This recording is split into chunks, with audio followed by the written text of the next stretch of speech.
très bien, c'est très généreux, très humaniste de votre part. Je n'ose même pas imaginer le nombre d'heures que vous avez passé dans ce travail de transcription, toute la rigueur que vous y avez mis, toute la rigueur que vous avez mise, tout le professionnalisme aussi. C'est remarquable, c'est remarquable cette manière de rendre la littérature accessible. Et est-ce que vous savez un petit peu qui je suis? Non plus. Alors c'est le grand mystère. Ok. Donc je m'appelle Gaëlle Bellem, j'ai 37 ans. J'ai écrit un roman en 2020 qui a été publié par les éditions Gallimard, qui est l'une des maisons d'édition les plus prestigieuses de France.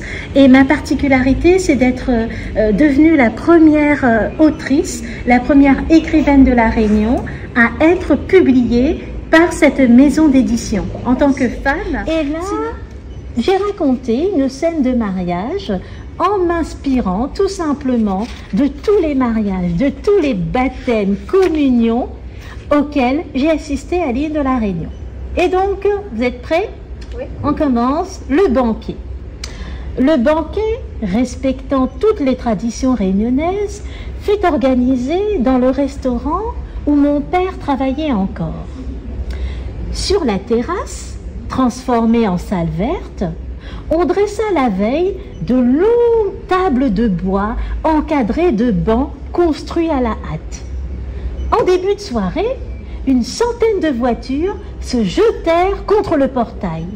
Chaque aire de stationnement, chaque parterre d'aromates, chaque plate-bande de pâquerettes furent pris d'assaut par une quantité de pneus, transpercés par des chaussures à talons, écrasés sous des pyramides de cadeaux, massacrés par des emballages d'où dépassait le manche d'un poêle à crêpes ou les oreilles d'un autocuiseur chinois. Cela ne vous dérange pas si je me gare ici? Toutes les places sont prises et nous sommes en retard. Le gardien du parking fit oui ou non de la tête, mais cela n'avait plus d'importance. On se garait déjà en épi sur son rectangle d'orchidées et brisait ses cactus comme on écrase un mégot. Ah, le jour de la grande bombance était arrivé.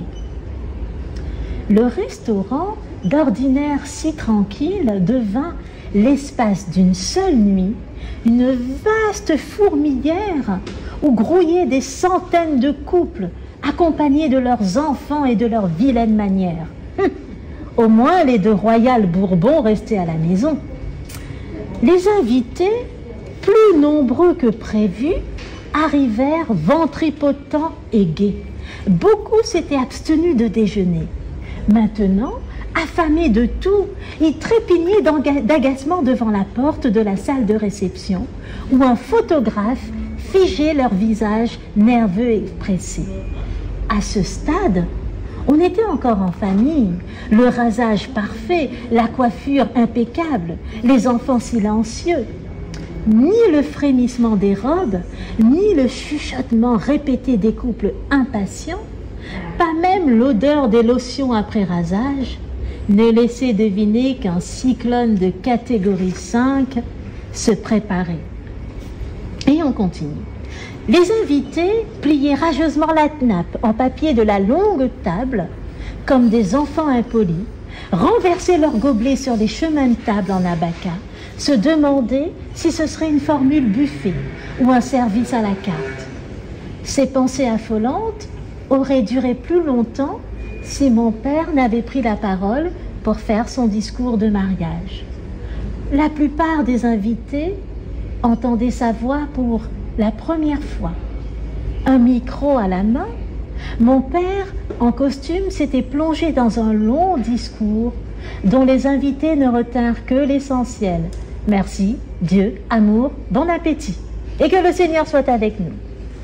Partout, ce furent alors des petits jurys de femmes qui regardaient d'un coup d'œil amer le collant léopard de l'une, la mini-jupe fuchsia de l'autre. Partout, ce fut des hanches dodues, des cuisses énormes comme des gigots, parées de couleurs criardes ou dominées du rouge sanglant ou du jaune vif. Dès que les femmes se croisaient, la question était « Où habites-tu désormais? Combien d'enfants as-tu » Elles se montraient alors Elle se les montrait alors pour dissimuler l'absence de tout, justifier les 23 kilos pris en un an, excuser les communions, soirées entre amis et pique-niques manqués. De l'autre côté de la salle des fêtes, les hommes en bras de chemise étaient devant le buffet des alcools, se servaient indifféremment de la bière, du whisky, du vin, du rhum blanc, qui se plaisaient à saler ou à colorer d'un citron. Ça vous rappelle quelque chose, ça? Rhum citron ou rhum avec du sel? Puis, discrètement, ces hommes quittaient la salle et allaient par petits groupes de 3 ou 4 pisser contre le mur et fumer un joint qui circulait de main en main. Ils revenaient ensuite au buffet, plus bruyants, plus bavards et guirés qu'à l'aller. Sous prétexte du vacarme, ils décrivaient haut et fort les péripéties de leur vie tonitruante, leur dernière beuverie ou la chasse aux tangues de la veille. Jamais ces hommes-là eurent autant d'anecdotes à raconter. Personne ne supportait aussi bien qu'eux l'improbable mélange bière de dos, rhum arrangé, esprit calme. Au milieu de la foule, la chemise chiffonnée, le front en sueur, le nœud papillon fourré au fond d'une poche, les enfants, lâchés comme des scorpions, se réunissaient par petits groupes du même âge. Ils secouaient les tables avec leurs mains sales, éructaient sans retenue, faisaient éclater les ballons, renversaient la moitié de leur verre en plastique sur les grosses nappes de papier, puis les mêmes enfants couraient vers les plates-bandes, arrachaient les feuilles d'un bergamotier ou jouaient à qui crache le plus loin. Enfin, lassés de leurs jeux imbéciles, ils revenaient s'attabler et hurlaient à tue-tête dans l'indifférence de tous « Un tel il a pété! Un tel il a pété !» Les vieux, assis dans un coin sombre de la salle des fêtes, attendaient la mort et le dîner, ne parlaient que du père Pedro et de l'abbé Pierre. Et quand ils étaient fatigués de ces tristes conversations, les mains enfoncées dans leurs paletots d'hiver, ils racontaient ce qu'ils feraient au paradis, ou bien le lendemain, après les rogatons. À l'extérieur de la salle, une bagarre vient d'éclater. De même que la lèvre supérieure d'une invitée, première dauphine de Miss Goyavier. La voilà qui retire ses escarpins, se fait un rapide chignon et fonce crêper celui de Mireille. Nul ne sait comment cette bagarre a commencé. Personne ne sait d'ailleurs qui est cette Mireille et d'où elle vient. On apprend juste que l'une aurait volé le mari de l'autre un dimanche d'avril où leurs enfants cherchaient ensemble des œufs de Pâques. « M'arrache ton pli, l'espèce tibilant !» Ni une ni deux, la dauphine attaque sa rivale à coups de talons aiguilles. Personne n'a envie de les séparer, on n'y pense même pas. À l'intérieur de la salle, la musique bat à nouveau son plein.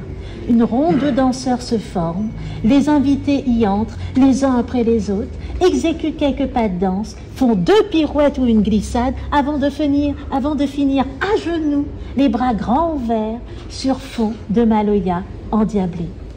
À cette heure-là, les jeunes mariés, un filet de bave glissant comme une petite couleuvre sur leur menton, dorment profondément à l'autel, dans leur lit au drap blanc. Leur fête de mariage est un succès. Les dés sont jetés.